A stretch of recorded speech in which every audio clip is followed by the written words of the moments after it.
Shawarma ತಿನ್ನೋದಕ್ಕೆ ರೆಸ್ಟೋರೆಂಟ್ಗೆ ಹೋಗ್ಬೇಕೇನು, ಮನೇಲಿ ಮಾಡ್ಕೋಬೋದಲ್ವಾ? ಸೊ ಇವತ್ತಿನ ರೆಸಿಪಿ ಶವರ್ಮ. ರೆಸ್ಟೋರೆಂಟ್ಗಿಂತ ಹೆಲ್ತಿಯಾಗಿ ಟೇಸ್ಟಿಯಾಗಿ ಹೇಗೆ ಮಾಡೋದು ನೋಡೋಣ. ಫಸ್ಟ್ ಒಂದು ಬೌಲಲ್ಲಿ ಬೋನ್ಲೆಸ್ ಚಿಕನ್ ತೊಗೊಂಡಿದ್ದೀನಿ. ನೀವು ಬೇಕಾದರೆ ಚಿಕ್ಕ ಚಿಕ್ಕ ಪೀಸ್ ಆಗಿರೋ ಚಿಕನ್ ಕೂಡ ತೊಗೋಬೋದು.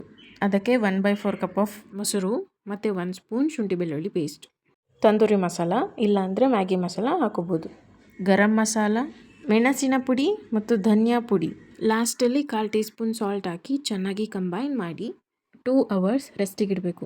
ನಿಮ್ಮ ಹತ್ರ ಜಾಸ್ತಿ ಟೈಮ್ ಇದೆ ಅಂದರೆ 4 ಅವರ್ಸ್ ಅಥವಾ ಓವರ್ ನೈಟ್ ಕೂಡ ಇಡ್ಬೋದು. ಓವರ್ ನೈಟ್ ಇಟ್ಟರೆ ಬೆಸ್ಟ್, ಚಿಕನ್ ಚೆನ್ನಾಗಿ ಅಬ್ಸರ್ವ್ ಆಗಿರುತ್ತೆ. ಮಿಕ್ಸ್ ಆಗಿದ್ದ ಕೂಡಲೇ ಪ್ಲಾಸ್ಟಿಕ್ ಕವರಿಂದ ರ್ಯಾಪ್ ಮಾಡಿ 2 ಅವರ್ಸ್ ರೆಸ್ಟಿಗೆ ಬಿಡಿ. ಇಲ್ಲ ಅಂದರೆ ಒಂದು ಕ್ಲಾತೋ ಪ್ಲೇಟೋ ಕವರ್ ಮಾಡಿ ರೆಸ್ಟಿಗೆ ಇಡಿ. ನೆಕ್ಸ್ಟ್ ನಾವು ರಾ ವೆಜ್ ಫಿಲ್ಲಿಂಗ್ ಮಾಡೋಣ.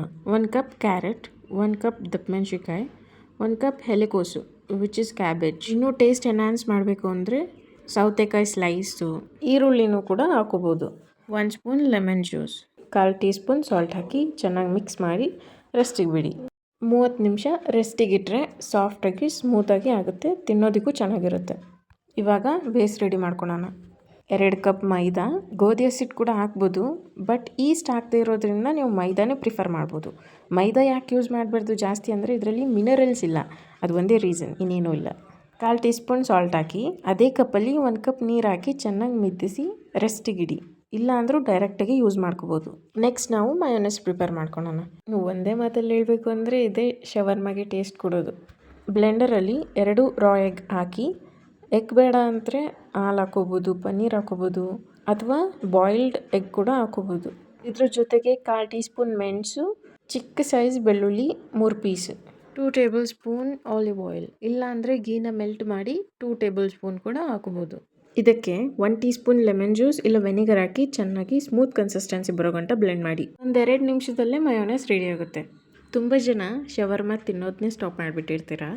ಈ ಥರ ಮಯೋನ ಮನೇಲೇ ಮಾಡಿಕೊಂಡು ತಿನ್ನೋಡಿ, ಹೆಲ್ತಿಯಾಗೂ ಇರುತ್ತೆ, ಟೇಸ್ಟಿಯಾಗೂ ಇರುತ್ತೆ. ಸೊ ಇವಾಗ ರೆಸ್ಟಿಗೆ ಇಟ್ಟಿದ್ವಲ್ಲ ಡೋ, ಅದು ಸಾಫ್ಟ್ ಆಗಿರುತ್ತೆ. ತುಂಬ ಮಂದಕ್ಕೂ ಇರಬಾರ್ದು, ತುಂಬ ತೆಳೆಯಾಗೂ ಇರಬಾರ್ದು. ಈ ಥರ ಕನ್ಸಿಸ್ಟೆನ್ಸಿ ಇದ್ದರೆ ಓಕೆ. ಹೈ ಫ್ಲೇಮಲ್ಲಿ ತವನ ಬಿಸಿ ಮಾಡಿ ಗೋಲ್ಡನ್ ಬ್ರೌನ್ ಸ್ಪಾಟ್ಸ್ ಬರೋಗಂಟ ಟೋಸ್ ಮಾಡಿದ್ರೆ ರೋಲ್ ಮಾಡುವಂಥ ಬೇಸ್ ರೆಡಿ ಆಯಿತು. ಈಗ ಚಿಕನ್ ಗ್ರಿಲ್ ಮಾಡೋ ಟೈಮ್. ಲೋ ಫ್ಲೇಮಲ್ಲಿ ಅದೇ ಪ್ಯಾನ್ ಮೇಲೆ 4 ಟೇಬಲ್ ಸ್ಪೂನ್ ಆಲಿವ್ ಆಯಿಲ್ ಅಥವಾ ಸನ್ಫ್ಲವರ್ ಆಯಿಲ್ ಹಾಕಿ 2 ಅವರ್ಸ್ ಮ್ಯಾರಿನೇಟ್ ಮಾಡಿದ್ವಲ್ಲ ಚಿಕನ್ನು, ಅದನ್ನು ಸ್ಲೋ ಆಗಿ ಪ್ಯಾನ್ ಮೇಲೆ ಹಾಕಿ. ಯಾವ ಲಿಡ್ಡು ಕ್ಲೋಸ್ ಮಾಡೋದಕ್ಕೆ ಹೋಗಬೇಡಿ. ಒಂದು 5 to 6 ಮಿನಿಟ್ಸ್ ಆದಮೇಲೆ ಮೇಲಿರೋ ಮಸಾಲೆ ಎಲ್ಲ ಡ್ರೈ ಆಗಿರುತ್ತೆ, ಆವಾಗ ನೀವು ಫ್ಲಿಪ್ ಮಾಡ್ಬೋದು.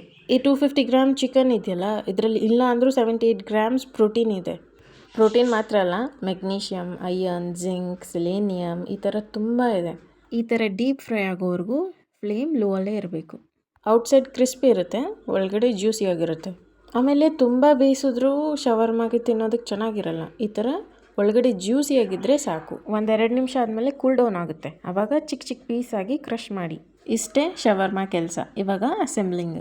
ರಾ ವೆಜ್ಜಸ್ನ ಸೋಕ್ ಮಾಡಿದ್ವಲ್ಲ, ಆ ಬಾಯ್ಲಿಗೆ 5 to 6 ಟೇಬಲ್ ಸ್ಪೂನ್ ಮಯೋನೈಸ್ ಹಾಕಿ ಮತ್ತು ಕ್ರಶ್ ಚಿಕನ್ ಹಾಕಿ ಎಲ್ಲವೂ ಕಂಬೈನ್ ಆಗೋ ಹಾಗೆ ಚೆನ್ನಾಗಿ ಮಿಕ್ಸ್ ಮಾಡಿ ಪಕ್ಕಕ್ಕಿಡಿ. ಈಗ ಒಂದು ಬೇಸ್ ತೊಗೊಂಡು 1 ಸ್ಪೂನ್ ಮಯೋನೈಸು ಎಲ್ಲ ಎಡ್ಜಸ್ಸು ಕವರ್ ಆಗೋ ಹಾಗೆ ಸ್ಪ್ರೆಡ್ ಮಾಡಿ. ಸ್ಪ್ರೆಡ್ ಮಾಡಿದ್ಮೇಲೆ ಎಲ್ಲ ಕಂಬೈನ್ ಮಾಡಿದ್ವಲ್ಲ, ಅದು 4 to 5 ಟೇಬಲ್ ಸ್ಪೂನ್ ಹಾಕೋಬೋದು, ಅಥವಾ ನಿಮ್ಗೆ ಎಷ್ಟು ಜಾಸ್ತಿ ಫಿಲ್ಲಿಂಗ್ ಬೇಕೋ ಅಷ್ಟು ಹಾಕೋಬೋದು. ಸೊ ಒನ್ಸ್ ಫಿಲ್ಲಿಂಗ್ ಮುಗೀತು ಅಂದರೆ ಈ ಥರ ಟರ್ನ್ ಮಾಡಿ ರೋಲ್ ಮಾಡಿ, ಈಸಿ ಆಗುತ್ತೆ. ರೋಲ್ ಮಾಡಿದ ನಂತರ ಬಟರ್ ಶೀಟು ಅಥವಾ ಪೇಪರ್ ಯಾವುದಿದ್ರೂ ಓಕೆ, ಟೈಟಾಗಿ ವ್ರ್ಯಾಪ್ ಮಾಡಬೇಕು ಮತ್ತು ಎಡ್ಜಸ್ನ ಹಾಗೆ ಕವರ್ ಮಾಡಬೇಕು. ಈ ಥರ ಮಾಡೋದ್ರಿಂದ ಕೆಳಗಡೆ ಚೆಲ್ಲೋದಿಲ್ಲ. ಮನೆಯಲ್ಲೇ ರೆಸ್ಟೋರೆಂಟ್ಗಿಂತ ಟೇಸ್ಟಿಯಾಗಿ, ಆದಷ್ಟು ಹೆಲ್ತಿಯಾಗಿ ಹೇಗೆ ಮಾಡಬೇಕು ಅಂತ ತೋರಿಸ್ಕೊಟ್ಟಿದ್ದೀನಿ.